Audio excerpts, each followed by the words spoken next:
हरिओम प्रिय दर्शकों, यदि आपकी सिंह राशि या सिंह लग्न है तो इस वीडियो को बहुत ध्यान से देखिएगा, समझिएगा। इस वीडियो में हम समझने वाले हैं शुक्र अस्त प्रभाव को। ग्रहों में शुक्र का स्थान बड़ा ही महत्वपूर्ण है, खासकर कलयुग में, क्योंकि यह युग सौंदर्य के लिए, दिखावे के लिए बहुत ज़्यादा प्रभावी है। क्योंकि आज के समय में देखा जाए तो लोग दिखावे के चक्कर में ही सब कुछ करते हैं। ज़्यादातर लोग, सभी लोग नहीं, परंतु 90% लोग दिखावे के पीछे भागते हैं और उसी की वजह से जीवन में कई बार सुख और कई बार दुख आता है। तो शुक्र अब 19 मार्च को शाम को 6:41 में अस्त होंगे और फिर 23 मार्च को ये उदय भी हो जाएंगे, शाम को ही 7:25 पर। तो लगभग 4 से 5 दिनों का समय है जो कि शुक्र अस्त अवस्था में रहेंगे। अब ये मीन राशि में गोचर करते हुए वक्र अवस्था को प्राप्त हैं, जिसकी वजह से ये कुंभ में अस्त होंगे और वर्तमान में कुंभ का ही फल दे रहे हैं। इसके अलावा यहाँ पर ध्यान देने की बात यह है कि शुक्र महाराज सिंह वालों के लिए कर्मेश हैं और आपके तृतीयेश भी हैं। तो कर्मेश और तृतीयेश होके आपके सप्तम भाव में गोचर करेंगे और अस्त भी होंगे। अब शुक्र का ये प्रभाव रहने वाला है क्योंकि शुक्र का संबंध आपके लग्न से भी बनने वाला है, क्योंकि दृष्टि सीधी डालेंगे। तो यहाँ पर ये शुक्र महाराज दाम्पत्य जीवन में गोचर करने की वजह से कहीं ना कहीं आपके जीवन में, यहाँ आप जानते हैं कि शनि भी गोचर कर रहे हैं, बुध भी समय गोचर कर रहे हैं, तो यहाँ पर थोड़ा सा दाम्पत्य जीवन को लेकर चिंताएं थोड़ी सी बढ़ेंगी। दाम्पत्य जीवन को लेकर आपस में प्रेम व्यवहार बनाने की कोशिश करिए, आपस में वाद विवाद ना हो, लड़ाई झगड़े ना हो। और यहाँ पर खासकर उन लोगों को दाम्पत्य जीवन में, मैरिज लाइफ में सावधान रहना चाहिए जो लोग पहले से ही दाम्पत्य जीवन से असंतुष्ट हैं। क्योंकि कुछ लोगों के संभव है, क्योंकि आज का समय बहुत विचित्र है, पहले और अभी भी लोग सुनते तो हैं परंतु उस चीज़ को लोग दिखते नहीं कि हाँ उसे फॉलो कर रहे हैं। कहते थे कि भैया 7 जन्मों का रिश्ता है, परंतु अभी तो 7 जन्म क्या, कुछ कई लोगों के तो 7 वर्ष नहीं बीत पाते, जन्मों की तो बात छोड़ दी जाए। तो थोड़ा सा जो पहले से ऐसी स्थिति में है कि आपस में वाद विवाद है या अलगाव की स्थिति की ओर बढ़ रहे हैं, अलगाव यानी कि डिवोर्स आदि की स्थिति की ओर बढ़ रहे हैं, तो इस समय डिवोर्स होने की संभावनाएं बढ़ जाएंगी। आपस में दाम्पत्य जीवन में लोग एक दूसरे से असंतुष्ट होंगे और मतभेद की वजह से कई बार व्यक्ति अन्य रास्ते भी जो है तो सोचता है, समझता है और अपने नज़र में उसके अन्य रास्ते आते हैं। इसीलिए इस समय भटकना नहीं है, इस समय अपने विपरीत का पूर्ण सम्मान करना है। पुरुष हैं तो महिला का और महिला हैं तो पुरुष का पूर्ण सम्मान करिए और साथ में अपने मन को स्थिर रखिए, क्योंकि इस समय आपका मन विपरीत के प्रति आकर्षित होने की वजह से बहुत ज़्यादा भटकेगा और समय बर्बाद होना, मान सम्मान में कमी आना, ये सब चीज़ें देखने को मिल सकती हैं। और आप अपने कार्य क्षेत्र को लेकर थोड़ा सा सजग रहिए। कार्य क्षेत्र में संभव है कि जहाँ एक मौका था, क्योंकि अभी मार्च भी चल रहा है, तो जहाँ मौका था कि कुछ लाभ हो जाए तो वहाँ संभव है कि कुछ उतार चढ़ाव हो सकता है। तो कार्य क्षेत्र को लेकर लापरवाही ना बरतें, आलस्य ना करें। और यदि कार्य क्षेत्र में कोई आपके विपरीत हैं तो वहाँ पर विशेष सावधानी रखें, क्योंकि इसमें विपरीत का कहीं न कहीं प्रभाव बढ़ेगा और एक दूसरे के ऊपर आरोप प्रत्यारोप भी लग सकते हैं। तो इन चीज़ों से थोड़ा सा बच के रहिएगा। इसके अलावा देखा जाए तो आपके जीवन में इस समय जोश की कमी देखने को मिलने वाली है। थोड़ा सा लगेगा कि आलस्य लगेगा कि नहीं, अभी नहीं, बाद में, कल परसों, ऐसे करके थोड़ा सा आलस्य आएगा। आलस्य होने की वजह से व्यक्ति कोई भी काम करना चाहे, आपने भले टू डू लिस्ट बना लिया, प्लानिंग बना ली, पर फिर उसे आप वास्तविकता में उस कर्म के रूप में आपके नहीं दिखाई देता है। और जो लोग खेल कूद से जुड़े हुए हैं उनको भी थोड़ा सा अपनी तैयारी को मजबूत रखना होगा, क्योंकि कहीं न कहीं इसमें असफलताएं हाथ लग सकती हैं। और जो लोग सोशल मीडिया से जुड़े हुए हैं उन्हें भी सावधान थोड़ा सा रहना चाहिए, क्योंकि इस समय कई बार आपकी ऐसी एक्टिविटी हो सकती है सोशल मीडिया में जिसकी वजह से आपको थोड़ा सा नुकसान देखने को मिल सकता है। तो इन सब विषयों को लेकर आप सावधान रहें। और इस समय मूल रूप से देखा जाए तो दाम्पत्य जीवन को लेके और खुद को लेके सावधानी विशेष रूप से बरतनी है, अपने कार्य क्षेत्र को लेके। तो इन सब चीज़ों में ध्यान रखेंगे तो आपके लिए अच्छा रहेगा। शुक्र देखिए अस्त हुए हैं, ना कि कोई और विशेष ऐसी स्थिति है कि बिल्कुल ही फल नहीं देंगे और बहुत अच्छा फल दे रहे थे शुक्र महाराज। बस कुछ दिनों की बात है, प्रभाव में कमी आ रही, ना कि प्रभाव खत्म हुआ है। अब रही बात कि उपाय क्या करना चाहिए जिससे हमें और भी अच्छे परिणाम मिले, परंतु उससे पहले मैं बता दूं कि कोई भी निर्णय ले रहे हैं तो सबसे पहले अपनी पर्सनल जन्म कुंडली का विश्लेषण करिए या तो करवाइए, क्योंकि प्रिय दर्शकों ये बहुत ज़रूरी है। और कहीं ना कहीं यदि आपके जीवन में भी कन्फ्यूजन है कि आप जो सुनते हैं वैसा आपको अपने जीवन में दिखता नहीं, जैसे आपने इस वीडियो में सुना कि ऐसा ऐसा होने वाला है, तो ऐसी स्थिति में आपको लगेगा कि हाँ हो गया, तब तो बढ़िया सटीक है, बहुत अच्छा हमें जो है तो सुनने को मिला। परंतु इसमें यदि कमी देखने को मिली, वैसा नहीं हुआ, तो आपको लगेगा अरे जो बताया गया वैसा हुआ नहीं। तो इसके पीछे कारण ये है, एक तो कारण ये है कि ये एक ग्रह की हमने चर्चा की, अन्य ग्रह भी हैं वो भी अपना फल दे रहे हैं। दूसरा, आपकी पर्सनल जन्म कुंडली में कैसी दशा चल रही है, और जब हम शुक्र की बात कर रहे हैं या जिस ग्रह की भी बात कर रहे हैं उसकी क्या स्थिति है। क्योंकि अब समझा जाए जैसे शुक्र आपके जन्म कुंडली में बहुत अच्छे भाव में बैठे हैं, बहुत अच्छी अवस्था में हैं, तो यही शुक्र इस समय जहाँ ये समस्याएं हमने सुनी समझी कि दे रहे हैं, वहीं पर ये अच्छा परिणाम दे रहे होंगे। पता चला इनकी दशा भी चल रही है, अंतर्दशा भी अच्छी है, तो फिर लगेगा कि अरे हमको तो बताया गया कि सब गड़बड़ होने वाला है, पर हुआ तो बहुत अच्छा।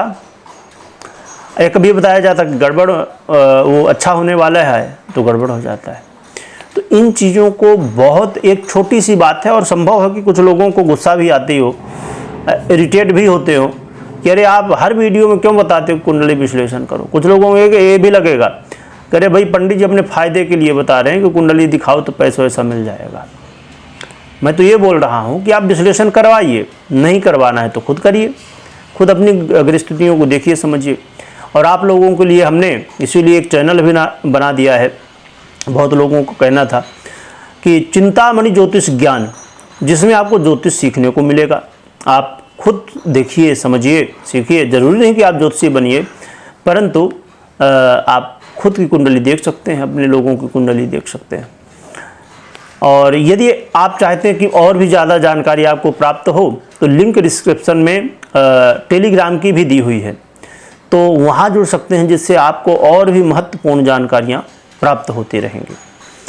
रही बात हम उपाय की कर लेते हैं, तो उपाय की बात करें तो यहाँ पर ज़रूरी है कि आप भगवान विष्णु की आराधना करिए और साथ में माँ लक्ष्मी की भी आराधना करिए।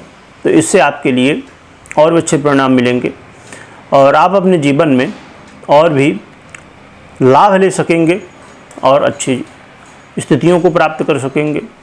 और ये चीज़ का और भी ध्यान रखिए कि अब जैसे देखा जाए कि हम ध्यान नहीं देते छोटी छोटी चीज़ों को।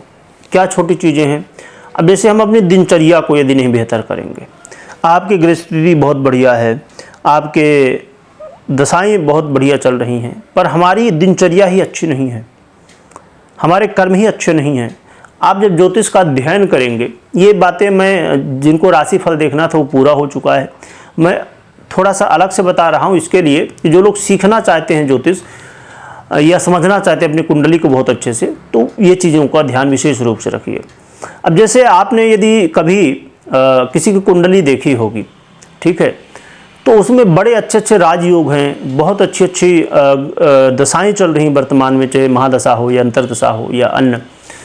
और आप प्रत्यंतर में भी जाएंगे तो अच्छी स्थिति देखने को मिल रही, गोचर में भी बहुत बढ़िया है, ठीक है, पर उसके बाद भी उसको तकलीफ मिल रही है, या तो कहीं ना कहीं हम वो चीज़ को देख नहीं पा रहे हैं। अब जैसे देखा जाए कि यहाँ पर हम एक उदाहरण छोटा सा लें। ये ज्योतिष के विषय से वीडियो थोड़ी सी है हटके, और राशिफल से हटके ज्योतिष में है सीखने के लिए। अब समझिए कि किसी व्यक्ति के हम पंचम भाव को देख रहे हैं, ठीक है, संतान के हिसाब से कि उसकी संतान बहुत अच्छी होनी चाहिए, ये सब चीज़ें।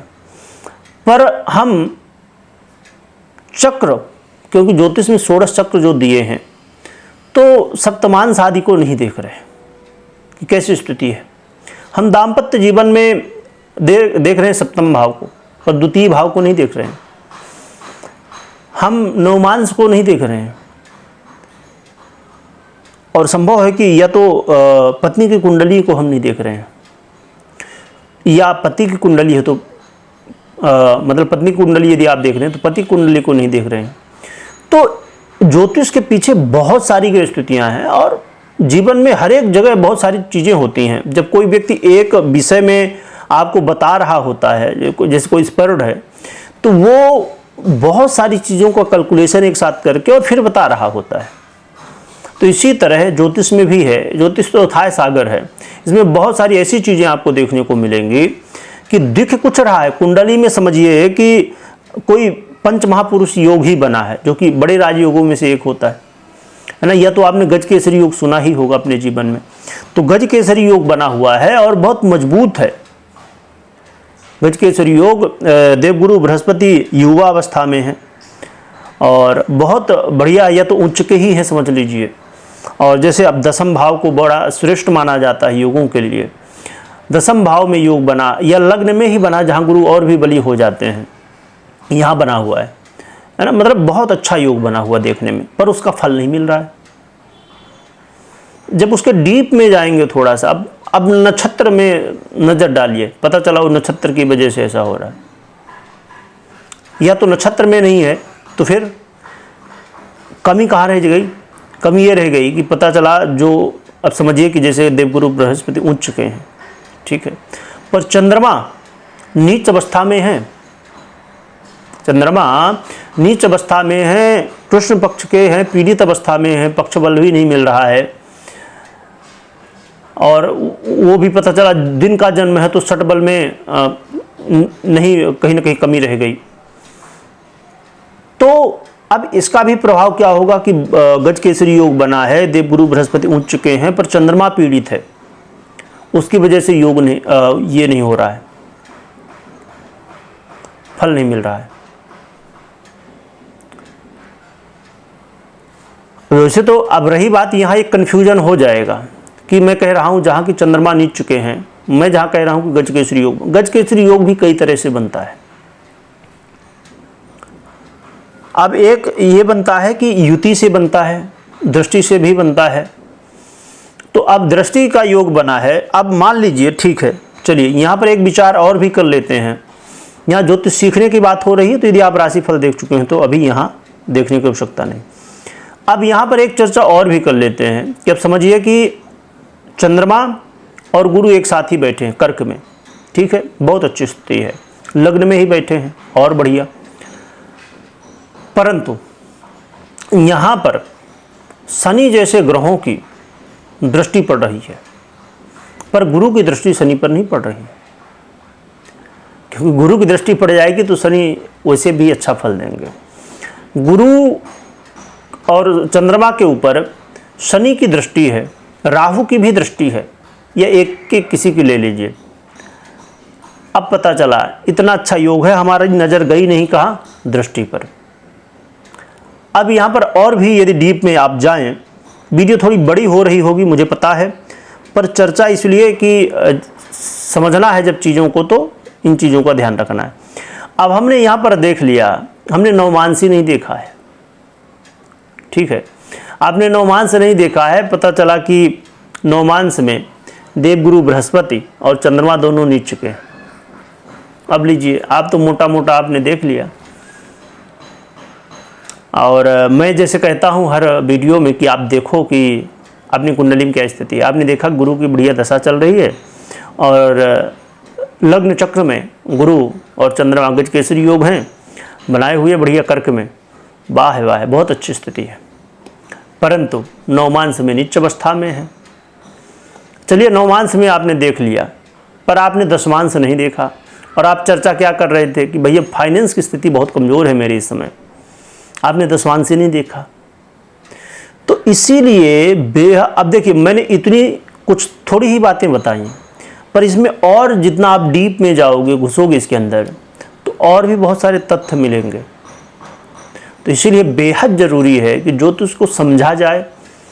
और जो ये कन्फ्यूजन हुआ करता है, मैं कई बार कमेंट पढ़ता हूँ तो फिर मुझे लगता है कि लोग गलत नहीं कर रहे हैं कमेंट, कहते कि ऐसा होता नहीं, मेरी राशि खराब है, मेरा समय खराब है, मेरा जीवन में कभी अच्छा हुआ नहीं है, पता नहीं क्या क्या निगेटिव कमेंट भी कई बार मिलते हैं। तो मैं मानता हूँ कि उनकी गलती नहीं है, क्योंकि भाई उनको इसका पता ही नहीं है कि इसमें कितने सारे रहस्य हैं। जब हम इन सब चीज़ों को समझेंगे तब तो हमें समझ में आएगा। अब कुछ लोगों के ये कमेंट होते हैं थंबनेल के ऊपर कि आप या कभी कि मैं YouTube में बहुत सारी वीडियो देखा था कि अब जीवन बदल जाएगा, उसमें थंबनेल में लिखा हुआ था। परंतु जीवन में क्या एक ही विषय है? एक विषय बदल जाए तो क्या सब कुछ बदल जाएगा? नहीं, बहुत सारी चीज़ें हैं। और हमने वहाँ चर्चा किसी एक ग्रह की सुनी थी, तो उस ग्रह के हिसाब से उससे संबंधित चीज़ों में बदलाव हुआ, पर अन्य चीज़ें तो पीड़ित है ना। तो बहुत सारे रहस्य हैं ज्योतिष में, आपको ज़रूर सीखना चाहिए, समझना चाहिए, जिससे कन्फ्यूजन रहे, बहुत अच्छे से आप समझ पाए। वीडियो ज़रूर बड़ी हुई होगी, परंतु यदि कुछ चीज़ें समझ में आई हों कि हाँ इन बातों को हमें समझना चाहिए और कहीं ना कहीं ये कमी रहती है जिसकी वजह से हम कन्फ्यूजन में रहते हैं, तो आप कमेंट कर सकते हैं। मुझे पता है कि कुछ अच्छे कमेंट भी आएंगे, कुछ बुरे आएंगे, क्योंकि इतना बताने के बाद भी कुछ लोग कहेंगे ना भैया टाइम पास कर रहे थे। तो ये सब चीज़ें स्वाभाविक सी चीज़ें हैं। तो ऐसी स्थितियाँ हैं, इन चीज़ों का ध्यान रखें। वीडियो देखने के लिए बहुत बहुत धन्यवाद।